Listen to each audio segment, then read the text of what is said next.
अस्सलाम वालेकुम। वालेकुम सलाम। क्या नाम है आपका? वहाब। कहाँ से? सोदरा। आपने अपना पेशेंट एडमिट करवाया था, क्या नाम था उसका? मोहम्मद शरीफ। कितनी एज थी उनकी? तकरीबन 90। क्या मसला था उन्हें?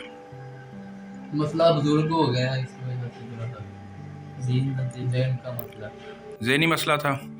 तो आपको बताया गया है कि उनकी ट्रीटमेंट यहाँ पे बगैर किसी मुआवजे के जो है ना वो स्टार्ट कर दी हाँ गई है। जी। तो आज आप अपने पेशेंट को ले जाना चाह रहे हैं अपनी मर्ज़ी से?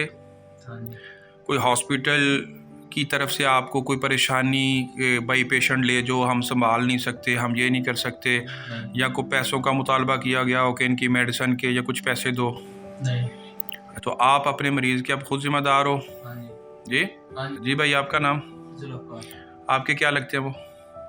ये मेरे बॉस हैं, साथ आए हैं, इनके पास काम करता हूँ। अच्छा, वैसे ही महल्लेदार हैं, हाँ कज़न जी। हैं। तो आप इनके फ़ैसले की तायीद करते हैं ये जो कर रहे हैं? जी, ये अपनी जिम्मेदारी भी लेके जा रहे हैं। अपनी ज़िम्मेदारी पे लेके जा रहे हैं। जी भाईजान, आप क्या कहना चाहेंगे इस बारे में? हाँ सही है, उन्होंने जो कर रहे हैं ठीक है, अपनी जिम्मेदारी से लेके जा रहे हैं।